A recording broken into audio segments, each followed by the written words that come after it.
Have you ever noticed how the most magnetic person in a room rarely fights for attention? While others shout to be heard, they draw people in with an absolute, silent gravity. Today, we uncover 5 Stoic secrets that make you instantly attractive without uttering a single word. In our modern world, we are conditioned to believe that attraction is a loud, aggressive endeavor. We are taught that to be noticed, we must be the loudest voice in the room, the most animated storyteller, or the one wearing the most ostentatious clothes. We spend our lives curating the perfect pitch, the wittiest comeback, and the most dazzling external facade. But true, enduring attractiveness, the kind that leaves a lingering imprint on the minds and souls of others, operates on an entirely different frequency. It does not shout, it resonates.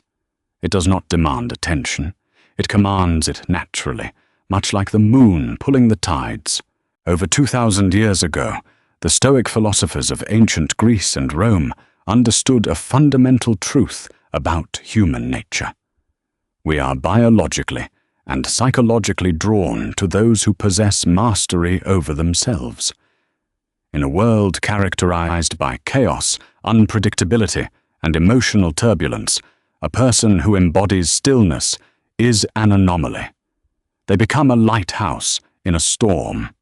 True attractiveness is not merely a biological symmetry or a rehearsed charm. It is the outward manifestation of an inner architecture. It is the visible proof of an invisible strength. The Stoics referred to the ultimate state of inner peace as ataraxia, a profound, unshakable tranquility of the mind. When a person achieves even a fraction of this state, it leaks into their physical reality. It changes the way they stand, the way they breathe, the way they look at others, and the way they occupy space. Without saying a single word, their mere presence communicates a powerful message. I am secure. I am grounded. I am free from the desperate need for your validation. And paradoxically, it is exactly this lack of neediness that makes them utterly irresistible. In this multi-part journey, we will explore the 5 silent traits of Stoic attraction. We will dissect the psychology, the philosophy, and the practical application of how to cultivate a presence so powerful that words become secondary. In this first volume, we will delve deeply into the first 3 traits: the aura of unshakable calm, the magnetism of absolute presence, and the posture of unyielding purpose. Number 1. The aura of unshakable calm, equanimity in the storm. Imagine a turbulent sea. The waves are crashing, the wind is howling, and everything on the surface is violently tossed about. Most people live their lives on the surface of this ocean. Their moods, their confidence, and their sense of self-worth are entirely dependent on the weather of their circumstances. If the weather is good, they are happy. If the weather is bad, they are in despair.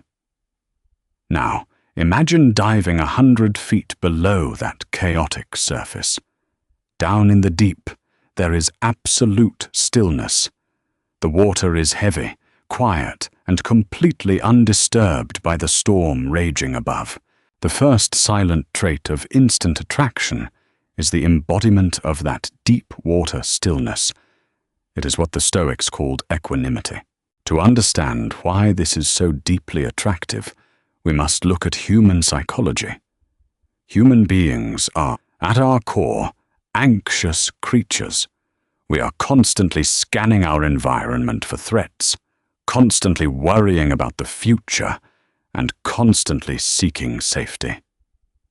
When we encounter a person who is highly reactive, someone who panics when things go wrong, who gets angry at minor inconveniences, or who nervously chatters to fill a silence, our own nervous system registers them as a source of instability. They amplify our innate anxiety. Conversely, when we encounter someone who remains profoundly calm in the face of chaos, Our nervous system instinctively gravitates toward them. They represent a psychological safe harbor. Without them saying a word, their calmness acts as a neurological soothing agent to everyone around them. There is a famous story recounted by the Roman author Aulus Gellius that perfectly encapsulates this silent power. Gellius was traveling on a ship across the Ionian Sea when a sudden, violent tempest struck. The sky turned black, the waves swelled to the size of mountains, and the ship's timbers groaned as if they were about to splinter into 1,000 pieces. The passengers on board devolved into absolute hysteria. Grown men wept, people screamed out to the gods, and chaos reigned as everyone believed their final hour had come. Gellius, terrified himself, looked across the deck and noticed a renowned Stoic philosopher who happened to be on the same voyage. While everyone else was shrieking and running about frantically, this philosopher sat quietly. He did not speak. He did not try to comfort the others with empty platitudes. He simply sat there, his face slightly pale from the physical reality of the situation, but his demeanor entirely unbroken. His eyes were steady, his breathing was rhythmic, and his hands were relaxed. He watched the storm not with terror, but with a quiet, observant acceptance.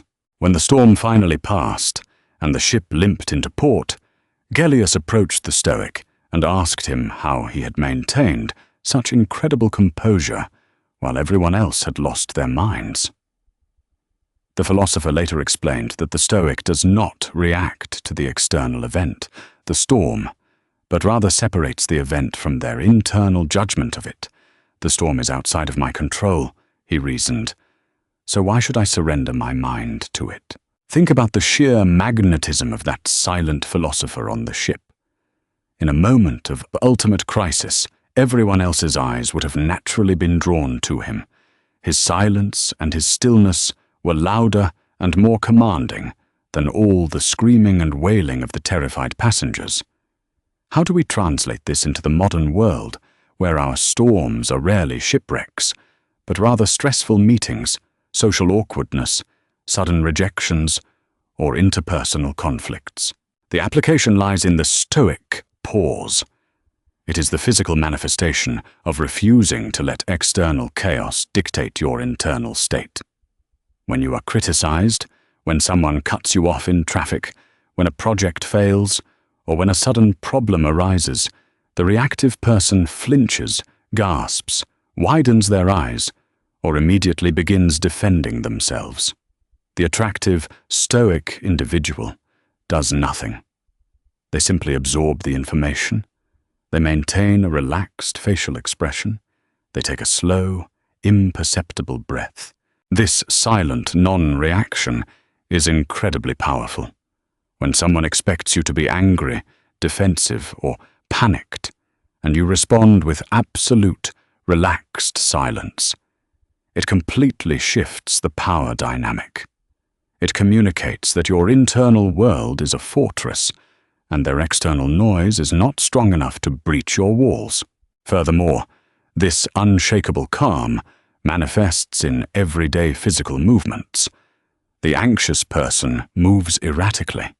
They tap their feet, they drum their fingers, they touch their face, they shift their weight from leg to leg. These micro-movements are the physical leakage of an unsettled mind. The Stoic, however, practices the discipline of stillness. When they sit completely. When they stand rooted to the earth. They do not leak nervous energy. When you eliminate these nervous tics and adopt a physical posture of absolute stillness, you develop an aura of mysterious gravity. People are naturally drawn to this stillness because it implies a deep well of internal power. You become the immovable rock in the rushing river of society. People will look at you and wonder, what do they know that I do not? How can they be so unaffected? That wonder is the very essence of profound, silent attraction. Futu, the magnetism of absolute presence. Prososh. If the first trait is about the energy you hold within yourself, the second trait is about the energy you direct outward. It is the practice of prososhe, the Stoic concept of continuous, unwavering attention. In the realm of silent attraction, nothing is more intoxicating than the feeling of being entirely, completely seen. We live in an age of chronic distraction. The average person's attention is fractured into 1,000 pieces, divided among smartphones, social media, past regrets, future anxieties, and the relentless noise of modern life. When you speak to most people, you can feel their absence. Their eyes dart around the room, checking to see who else is there. They glance at the glowing screen in their hand. Even if they are looking at you, their gaze is hollow because their mind is busy formulating what they are going to say next, rather than absorbing what you are saying now. We have become a society of ghosts, haunting the present moment, but never fully inhabiting it. Because absolute presence has become so incredibly rare, it has also become incredibly valuable. When you give someone your undivided, fiercely focused attention without saying a single word, it feels like a superpower. It hits the recipient like a physical force. Consider the great Stoic emperor, Marcus Aurelius. He was the most powerful man on the face of the earth, ruling over an empire that stretched across continents. His days were consumed by wars, plagues, political betrayals, and the unbearable weight of administration. A line of diplomats, generals, and senators constantly waited to demand his time. And yet, historical accounts suggest that when Marcus Aurelius spoke to someone, whether it was a high-ranking senator or a lowly servant, he made them feel as though they were the only person in the universe at that exact moment. How did he achieve this? Through the practice of prososhe. He believed that whatever is happening right now, in this exact moment, is the only thing that truly belongs to you. The past is dead, the future is uncertain, but the present moment is the arena of virtue. Therefore, to give someone your partial attention is to insult the present moment.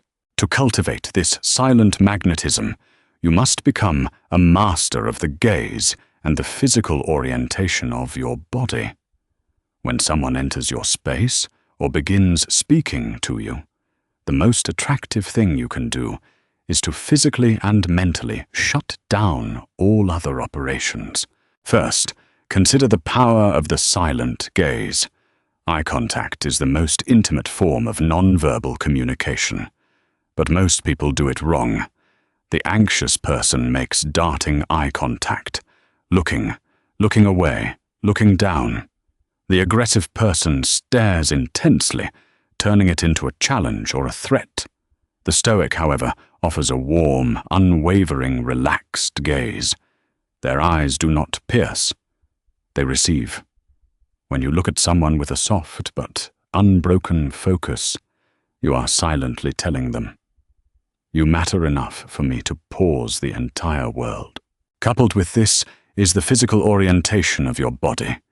We subconsciously point our bodies toward what we value and away from what we wish to escape.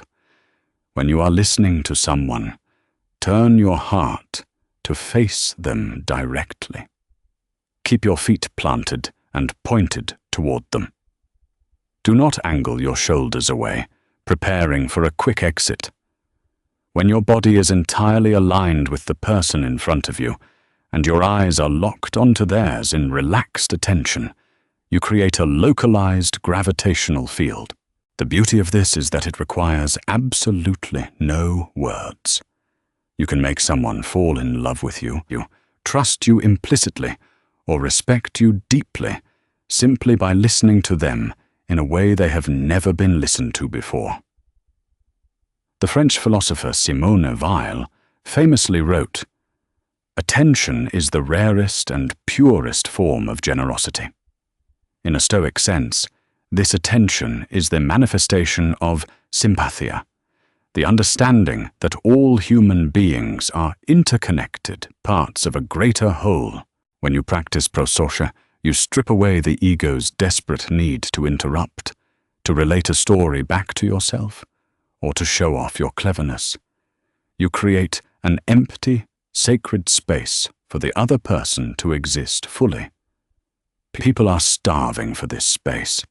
When they find it in you, they will be drawn to you relentlessly. They won't even know exactly why they like you so much. They will just know that when they are around you, they feel more alive, more validated, and more real. That is the silent magic of absolute presence. Figure 3, the posture of unyielding purpose, grounded virtue. The third trait of silent attraction is perhaps the most visible, yet the most misunderstood. It is the physical posture of a person who is aligned with their inner purpose. But make no mistake, this is not about power posing or faking confidence by puffing out your chest. That is the realm of the ego, and the ego is fragile. True Stoic posture is the physical echo of a soul that has found its footing in virtue. To understand the difference, we must look at the Stoic conception of true worth. The Stoics believed that nothing external, not wealth, not fame, not physical beauty, not status, could add to a person's true value.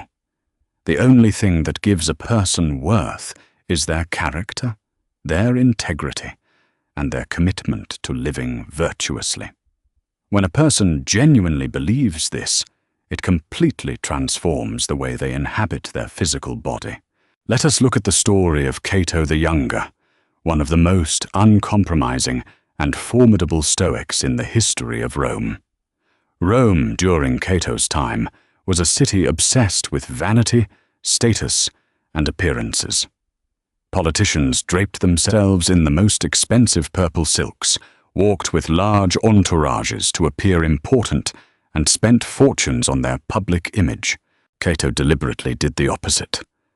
He often walked through the streets of Rome barefoot and bareheaded in the sweltering sun or the freezing rain. He wore plain, dark tunics instead of the bright colors expected of a man of his senatorial rank.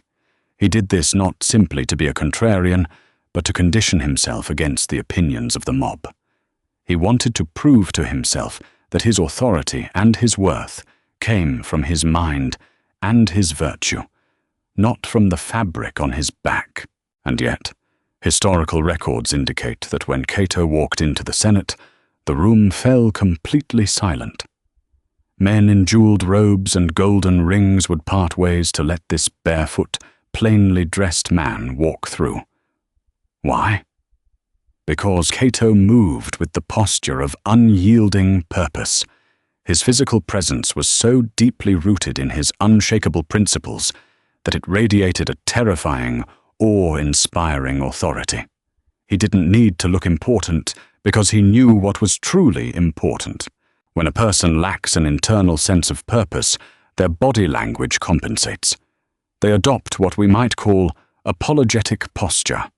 They slouch, making themselves smaller to avoid taking up space. Their shoulders roll forward in a protective stance, guarding their vital organs. They move quickly and nervously, subconsciously communicating that their time is not valuable, and they must rush to accommodate the world. On the flip side, people who lack true inner worth but want to appear confident adopt arrogant posture. They puff out their chest, lift their chin too high, and strut. But this, too, is a subtle form of weakness. It is performative. It is a posture designed solely to seek the validation of others. It screams, "Please look at me and believe I am strong." The Stoic posture sits perfectly in the golden mean between these two extremes. It is neither apologetic nor arrogant. It is simply grounded.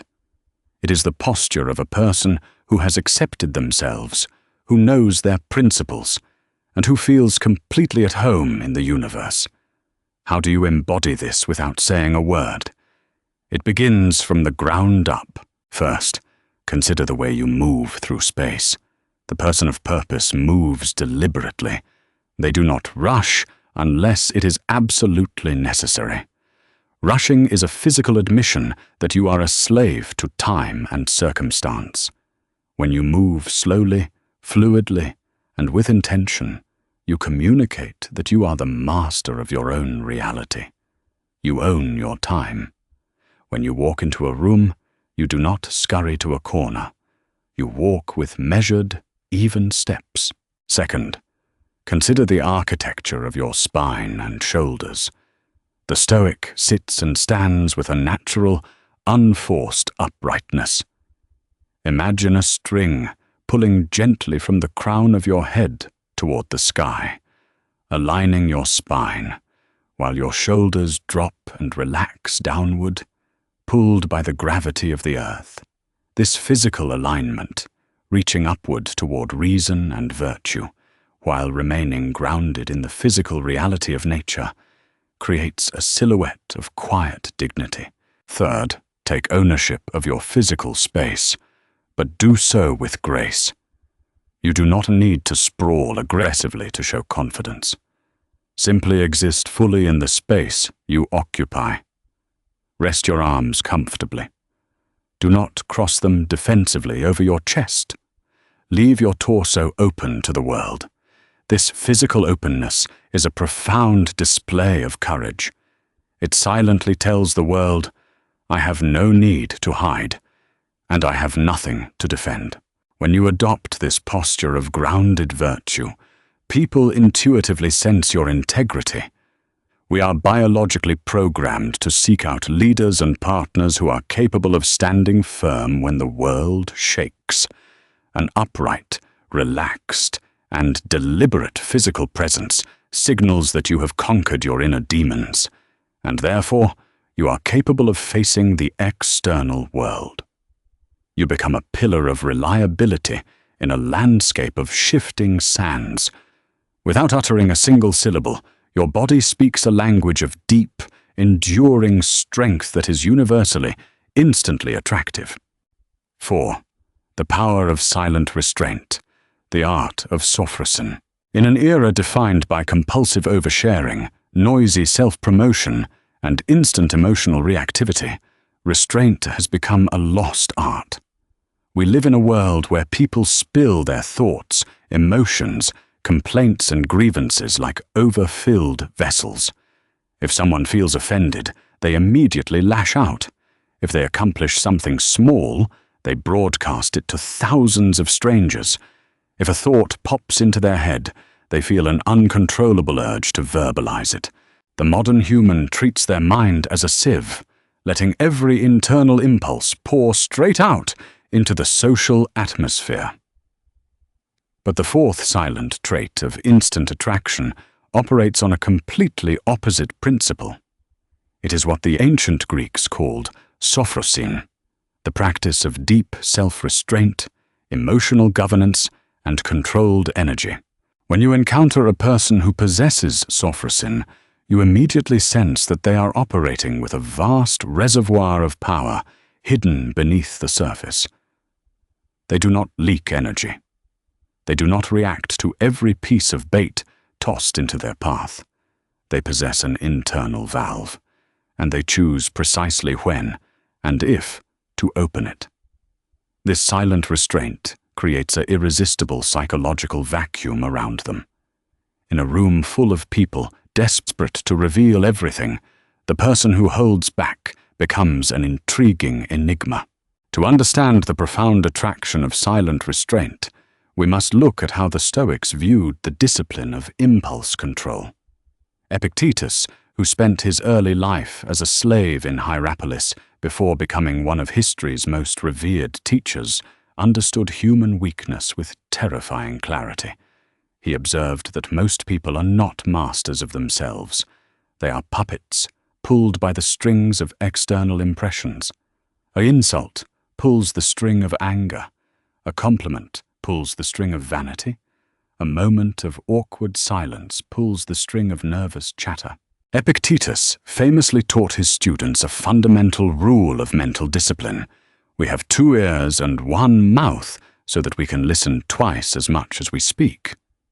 But his philosophy went far deeper than mere conversation habits. He believed that true freedom and true personal authority begins in the exact microsecond between an external trigger and your physical response. Consider how Epictetus advised his pupils to respond to slander or provocation. In his Enchiridion, he wrote, "If you hear that someone has spoken ill of you, do not attempt to defend yourself or attack them in return. Instead, smile quietly and answer, 'He must not know about my other faults, otherwise he would not have mentioned only these.'" Notice the profound mechanics at play in that response. It is not an argument. It is a masterclass in non-engagement. Epictetus was pointing to a state of mind so secure, so contained, that external insults simply collapse against it, like waves against granite. There is an old story from ancient Greece that illustrates the magnetic dignity of this trait. A young, boisterous philosopher was known throughout Athens for his razor-sharp wit and his habit of publicly humiliating anyone who challenged him. One day, in the middle of the crowded agora, he attempted to provoke a quietly respected Stoic teacher. The young man hurled insults at the teacher's appearance, mocked his humble clothing, and tried every rhetorical trick to bait him into a heated argument. The crowd gathered round, eagerly anticipating an explosive shouting match. But the Stoic did not flinch. He did not raise his eyebrows, tighten his jaw, or interject. He stood motionless, watching the young man with calm, observational curiosity, as if studying a passing bird or an unusual cloud formation. For several long minutes, the attacker shouted until his voice grew raspy and his forehead dripped with sweat. Eventually, the sheer silence of the Stoic exhausted the young man's momentum. The attacker's words hung awkwardly in the air, heavy and unacknowledged. Realizing that his anger had found no surface to strike, the young man slowly lowered his arms, flushed with shame, and slunk away into the crowd. Without uttering a single word, the Stoic had not only disarmed his opponent, but he had also won the absolute, silent reverence of every bystander in the marketplace. Why is this restraint so overwhelmingly attractive? Because human nature inherently associates restraint with power and overreactivity with weakness. When you see someone who constantly complains, argues, justifies themselves, or seeks the last word, your subconscious mind registers them as low status and emotionally insecure. They are at the mercy of their environment. If a minor inconvenience can shatter their composure, they cannot be relied upon when real adversity strikes. On the other hand, when you see someone who remains completely composed in situations where others would lose their cool, your nervous system interprets that composure as high-level mastery. You instinctively recognize that this person cannot be easily manipulated, bought, or broken. In our daily interactions, silent restraint manifests through powerful, non-verbal behaviors that anyone can cultivate. 1. The refusal to fill awkward silences. When a lull occurs in a conversation, most people experience a surge of social anxiety. They scramble to fill the silence with mindless chatter, nervous laughter, or irrelevant topics. The Stoic understands that silence is not a void to be filled, but a space to be held. When a silence falls, they remain completely comfortable. They do not fidget or grasp for words. They simply relax, look at the other person with warm composure, and allow the moment to breathe. This comfort with silence communicates a staggering level of self-assurance. 2. The mastery of physical non-reactivity. Pay attention to how your body responds to sudden bad news, subtle insults, or unexpected interruptions. The average person gasps, winces, crosses their arms defensively, or leans forward to interrupt. The practitioner of sophrosine exercises physical economy. Their shoulders remain dropped, their face remains smooth, their breath remains deep and steady. When someone tries to push their buttons, they do not give them the satisfaction of a reaction. This non-reaction is not coldness, it is sovereignty. It communicates, my peace is non-negotiable. 3. The elimination of self-justification. A classic sign of insecurity is the urge to constantly explain, justify, or defend one's actions to others. If a Stoic decides not to attend an event or makes a personal choice, they do not offer lengthy, apologetic excuses. They state their position clearly if necessary, but visually, their body language carries zero defensiveness. They do not look around for approval. They do not search the other person's face to see if their answer was acceptable. They own their choices quietly.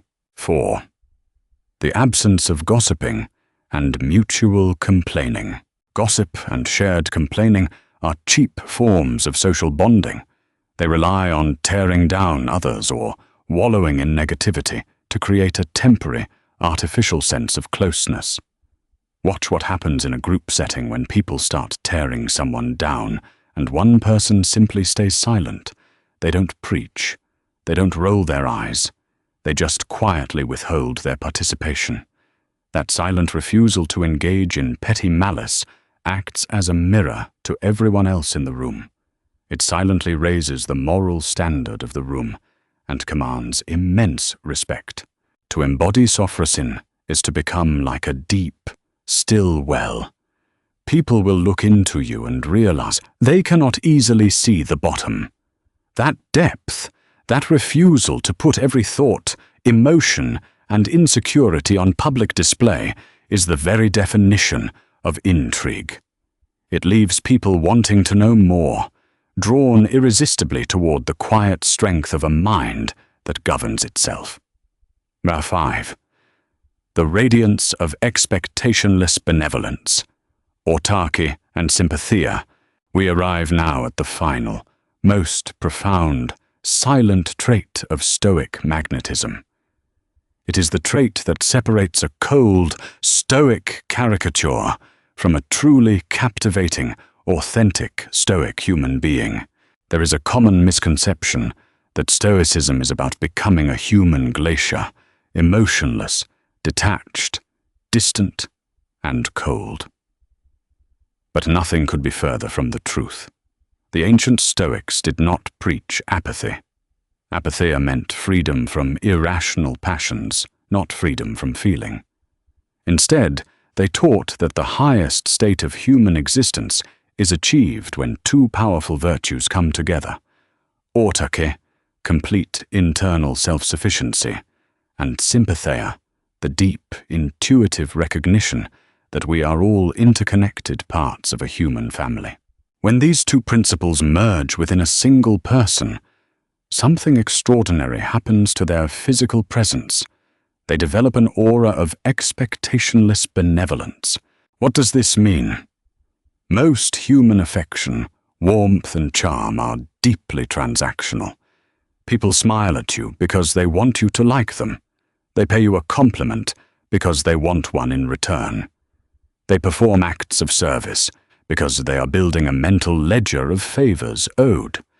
We are so accustomed to this hidden transactional nature of social interaction that when someone approaches us with charm, our psychological armor immediately goes up.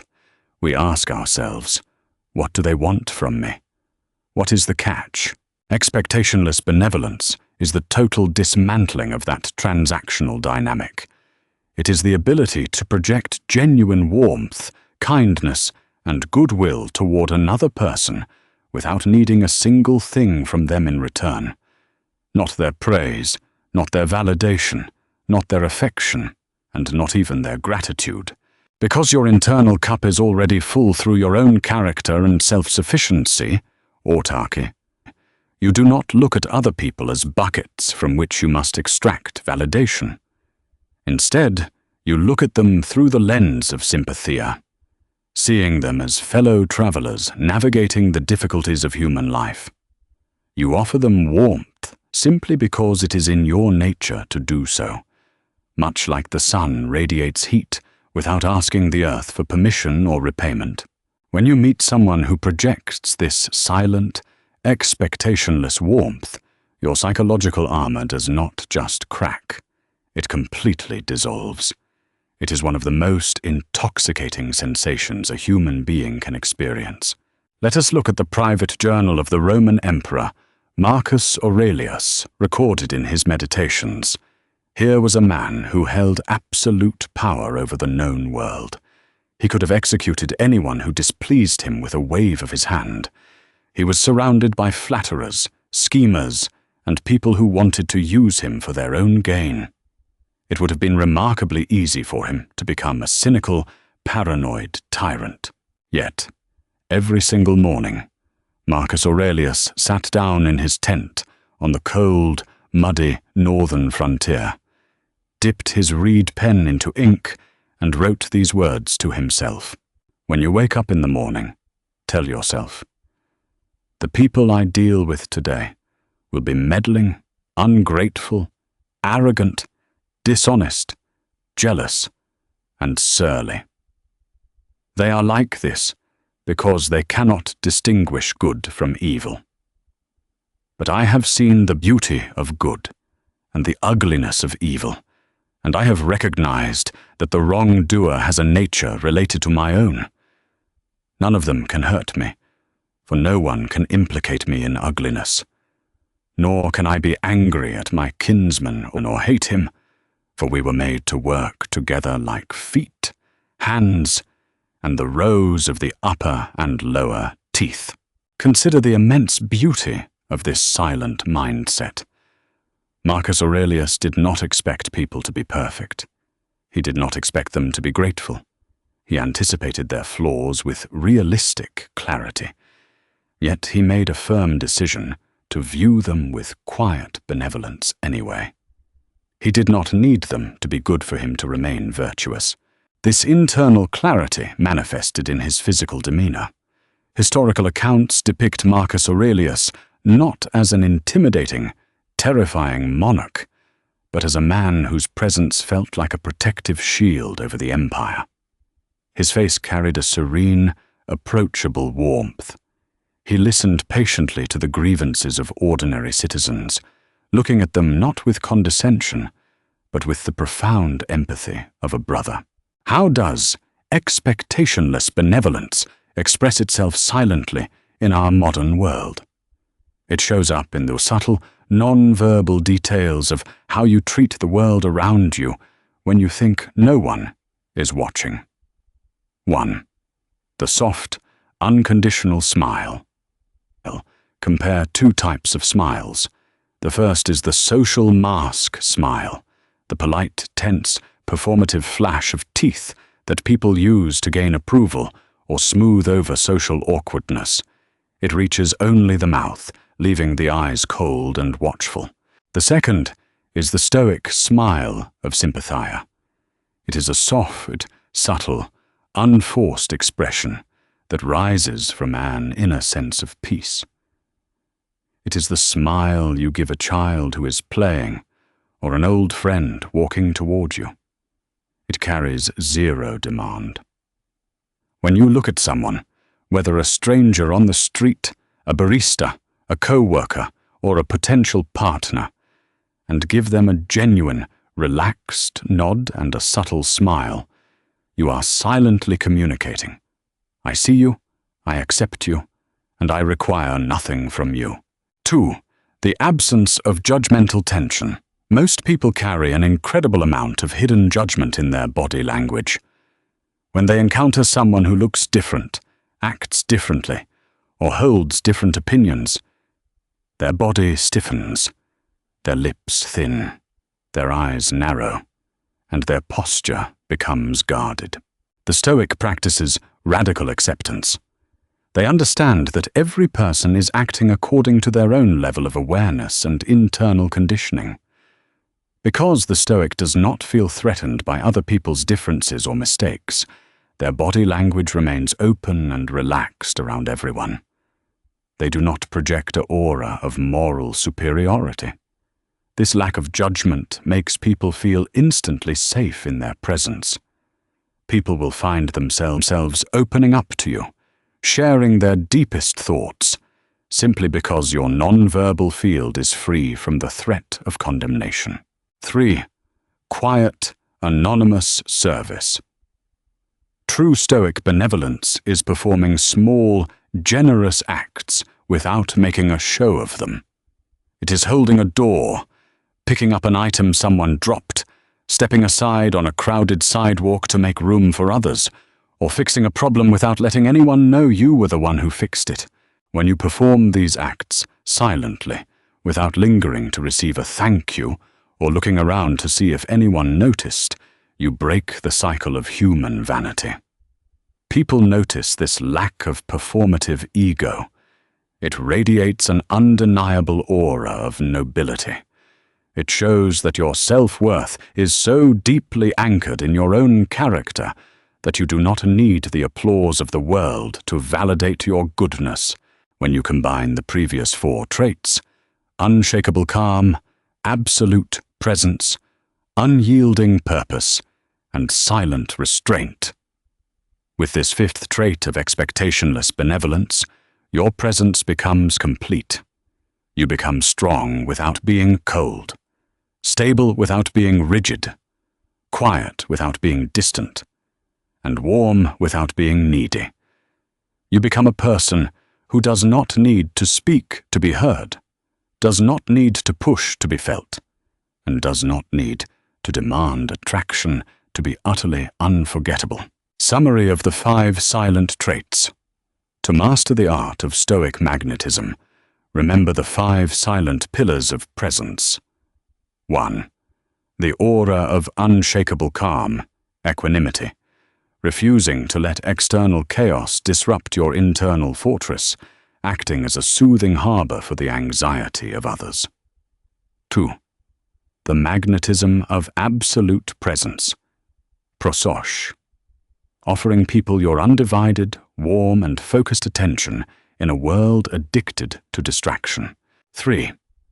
The posture of unyielding purpose, grounded virtue, carrying your physical body with the quiet dignity of a person whose worth is rooted in character rather than external validation. 4. The power of silent restraint, sophrosin, controlling your emotional impulses, mastering silence, and refusing to leak energy through reactive chatter or petty drama. 5.